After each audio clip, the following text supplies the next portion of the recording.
Greetings. Welcome to a discussion on how to read the Bible through 6 different lenses. Today we will discuss the lens of apps. We discuss apps because apps is a way to help the biblical reader to know where to begin a search for specific knowledge or data or information, and where to begin the search for inspiration, to be moved by the scriptures. Now, when I think of the Bible as a collection of apps, I relate it very closely to the apps on our smartphones, or our tablets, or our computer. When I want to know something very specific about the weather, or when I need directions to get from where I am to a different place, or if I'm in a conversation with someone and they say something and I'm not quite sure if they're correct, I can easily turn to the weather app, or to the map app, or to the Google app to find the specific information that I desire and need. The apps answer our questions. I think of the biblical apps as answering our questions. Questions that I'm sure all of us have asked at one time or another. So as we proceed with this discussion, we're going to try to answer 8 questions which are answered by the apps of the Bible. These are the questions. What are the fundamental beliefs I need to have to be a Christian? Where can I experience God's presence in this world? Are emotions needed and or appropriate in my faith experience? What are the philosophies and behaviors I should live by? Who is Jesus?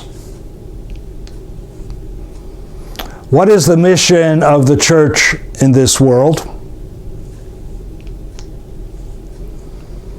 What are the challenges the church faces in every age?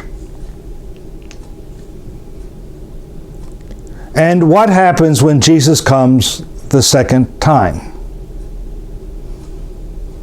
Now, the 8 apps in the Bible answer these 8 questions. So let's go back and let's look at each question separately and see what the answer happens to be. The first app is, what are the beliefs I need to be a Christian? And I call this the Belief app. And the Belief app covers the first 5 books of the Bible, Genesis through Deuteronomy. In reality, there are about 7 or 8 absolute core values which the Bible teaches and which all Christians believe. But we're just going to look at 3 of them. So, the Belief app teaches us that God is the creator of all that exists. In the first chapter of Genesis, we read that God created the heavens and the earth. Later, the prophets will say not only the heavens of the earth, but all of the cosmos, all of the universes, whatever exists, it's because God created them. Now, some Christians believe this happened in 6 days, with the 7th day for rest, a Sabbath. Others believe that the Bible was pushing for the Big Bang Theory. This just exploded. And others believe in the evolutionary process. And I suspect others, a very small few, are wondering if there isn't a new explanation about creation that is yet to be discerned. Well, it really doesn't matter which theory you believe in. What matters is God is the creator. God is the prime mover. God makes it all happen. It is a fundamental belief of the Scriptures. Second belief, which I think throughout the entire Bible, is God is in relationship with human beings. In the ancient world, the gods were known as the gods of places. The god of the lake, the god of the hills, the god of the mountain, the gods of the underworld. But when God calls Abraham, everything changes. Because before Abraham, the only intercourse between God and the world was through bargaining.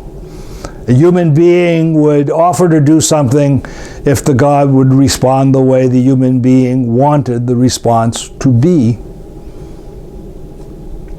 But then in chapter 12 of Genesis, God comes and God calls a man by the name of Abram. Later, the name is changed. God has a relationship with Abraham. They can argue. God can speak to Abraham. Abraham can challenge God. It is a marvelous relationship between God and Abraham, and that relationship is also to the descendants of Abraham. There is now relationship. There is now concern for one another. The third major teaching, a belief that I think is held by all Christians, is that God keeps God's promises. In the 12th chapter, when God calls Abraham, God says, "If you follow me, then I will make you great. Your name will be known, and you will be a blessing to all the families of the earth. I will protect you. I will care for you. I will be with you." When I read the Old Testament, and when I read about God's people who are hurting or being threatened by outside forces, being invaded by their neighbors, they call upon God to help them, to come to them, to rescue them. And often that call for help begins with, "Remember your promise, remember your covenant with Abraham and Abraham's descendants. And because you made that promise, you will now come and help us." We believe that God keeps God's promises today. And when God promises love, when God promises forgiveness, when God promises restoration, God will fulfill God's promises. The Believe app gives to us the core values of God's people, the core beliefs of God's people. The second question is, where can I experience God's presence in this world? I call this the History app. The History app is started in the book of Joshua and ends in the book of Esther. This is what the History app tells us. God intervenes into the life of God's people. Now you will see the heading on the top there, this is salvation history. The history of the Bible is not history as we understand it today, chronological and hopefully as accurate as is possible. The History app basically tells us where God intervenes in the history of God's people. It shows us that God cares, and the relationship between Abraham and God and Abraham's descendants and God's people is completely intact. And so God sends Abraham and Moses and David and the prophets and in Jesus. These are all interventions. And if we want to know where we can experience God in this world, it is in God's interventions into human life. Now, God is known in the Old Testament from the time of Abraham until the Babylonian captivity in three very specific ways. And this is where God's intervention comes into human life. God is known in the occupation of the land. When we read the book of Joshua, we are caught with the fact that as Joshua is leading God's people from the wilderness into the promised land, the text says, and God delivers into Joshua's hands the city of Jericho. And God delivers into Joshua's hands the city of Ai. The land is God's, and God's people live on God's land, which means they are experiencing God in their life. The occupation of the land is God's presence among us. The Old Testament also tells us that where justice is practiced, God's justice is practiced. That's where God is. Psalm 72 has God assigning the responsibility of God's justice to the king. And the quality of the relationship between God and God's people is determined by the way the king administers God's justice. Fairly, to all people, rich, poor, powerful, not so powerful, those who are well known and those who are not well known. When justice is practiced fairly, there is peace in the land. When justice is not practiced fairly, there is discord in the land. Wherever there is peace, because God's justice is practiced, that's where we encounter and experience and know God. And then God is known in the temple. The temple has always been seen the place where God encounters God's people and God's people encounters God. When they come to the temple to worship, to bow down, to sing God's praises, they know that God is there. God is experienced in salvation history wherever God breaks into history to love, to restore, to build up, to make whole God's people. The next question is, are emotions needed and or appropriate in faith experience? This question is answered in beginning with Job and then ending with the Song of Solomon. This app is an app called The Writings. The Writings are wise sayings and emotions which engage the mind and the heart, the whole being. The book of Proverbs are wise sayings. They're adages. Many of us know the adages of Benjamin Franklin. Well, Benjamin Franklin is basically copying the book of Proverbs. Here's a wise saying. The beginning of all wisdom begins with the fear of God. When God comes first, things fall into place, and there's peace and goodwill. The writings also include the human emotions. One of my favorite psalms is Psalm number 8. The psalm goes like this: when I consider the heavens, the work of your fingers, the moon and the stars which you have made, what are mortals that you are mindful of them? I can just see the psalmist standing there looking at the heavens just absolutely filled with light and stars without any of the lights that we have today, saying, And why do you care about me? I am so small. I am so tiny. And yet God cares, and we are filled with awe and wonder about how God cares. The Psalms also hit the other side of emotions. Psalm 130 begins with, "Out of the depths have I cried to you, O Lord, hear my voice, be attentive to the voice of my supplications."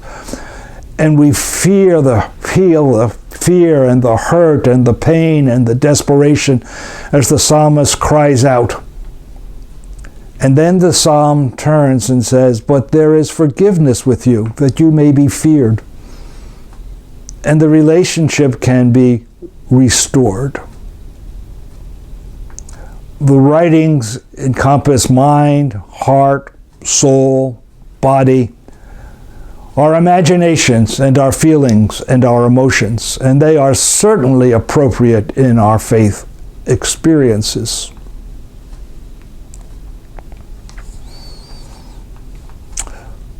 The next step is, what are the philosophies and behaviors I should live by? And the answer to this question is in the prophets, beginning with Isaiah and going through Malachi.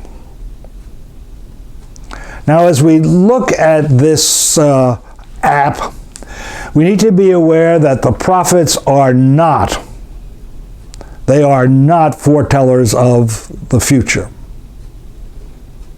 Rather, the prophets make clear the consequences of today's actions and behaviors.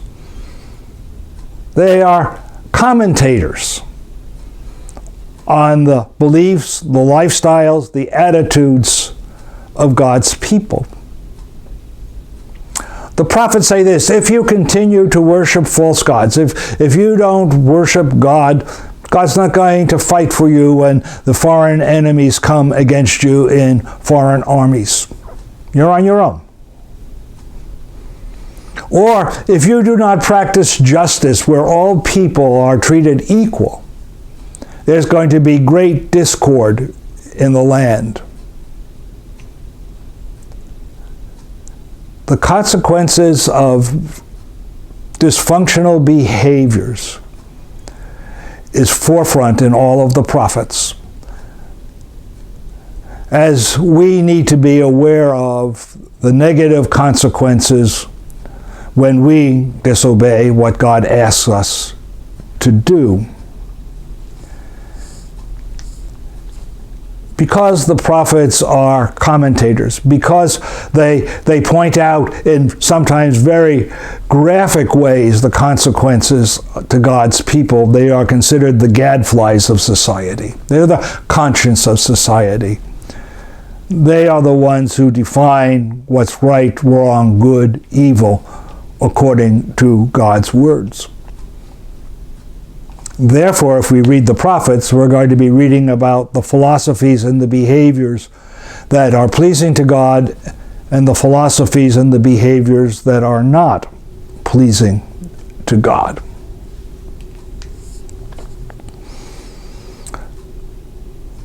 The fifth question is, who is Jesus? This is the Gospels app. 4 Gospel accounts, Matthew through John. The app basically tells us and accounts for Jesus' life, Jesus' ministry, Jesus' crucifixion, and Jesus' resurrection. It tells the story of who Jesus is from 4 different perspectives, because there's 4 different audiences, but each come to the same conclusion: Jesus is God's Son. And all 4 Gospels tell us, in the words of the Gospel according to St. John, that in Jesus God came and dwelt among us.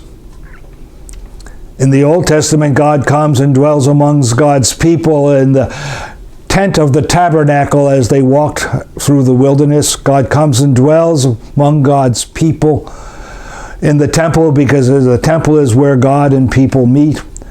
And now the gospel accounts tell us God comes and dwells among us, not in the tabernacle, not in the temple, but in the person of Jesus of Nazareth. And as a result, he is our Savior, and he is our Lord. He is God's Son.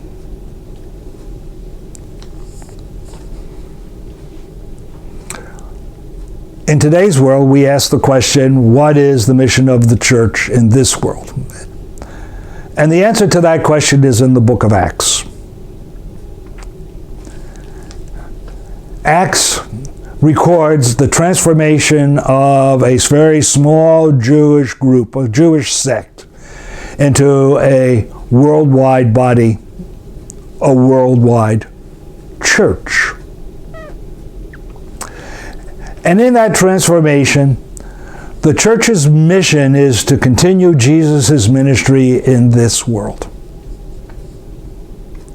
Jesus in his ascension tells his disciples to continue his ministry, and then Acts shows us how they did it.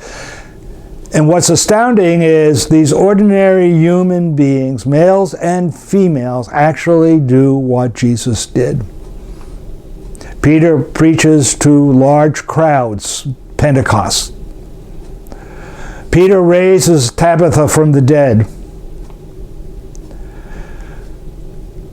Paul raises a man who fell asleep during one of his sermons from the dead. Cripples are healed at the temple. God's love is proclaimed and preached. If this is what Peter and James and John and all of the disciples can do, it is certainly what we can do. What is the mission of the church? According to the app of Acts, it is to continue to witness to Jesus and to perform his mighty acts in our day and in our age.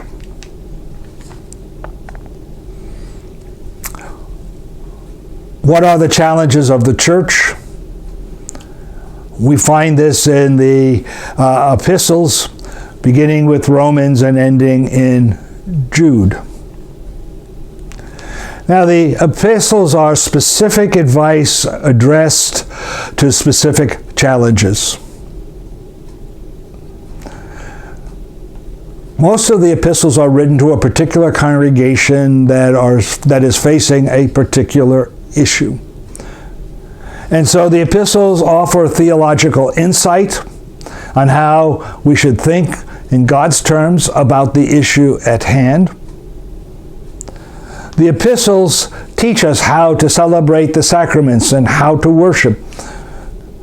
Baptism, what baptism means in Romans, and then how to celebrate communion in 1 Corinthians. And then the epistles turn to how to advise, because each congregation is having to deal with the issues of the particular city or the particular region in which they exist. Now, as I read the epistles, I think the issues faced by the first church of the first century are very similar, if not exactly the same, as the issues faced by the church today. And so if I want to know about the ministries of the church, one of the places I'm going to turn to pretty quickly are the epistles. And finally, what happens when Jesus comes the second time? This app is the book of Revelation to John. In this book, Revelations describes the end of the world, the apocalypse, tremendous fighting, the battle between good and evil. And then it ends with life in heaven. It is a book of absolute assurance that in the end, evil will be destroyed, that God's people will live in peace, totally and completely in God's presence. And as we get to the final chapters, we read, all pain and all suffering will cease. All tears will be wiped away. And that no matter how tough life seems to be here on earth, in the end, God will listen.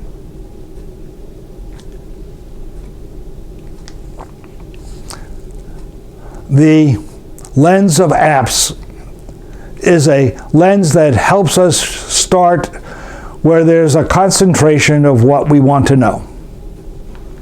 Either who is God, or where do we experience a God, or how does God come to us, or who is Jesus, or how should the church function. At specific places, those teachings are concentrated.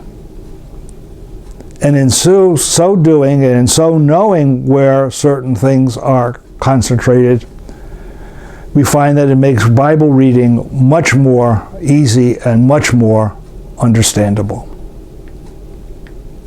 Thank you for being here for this discussion on this day.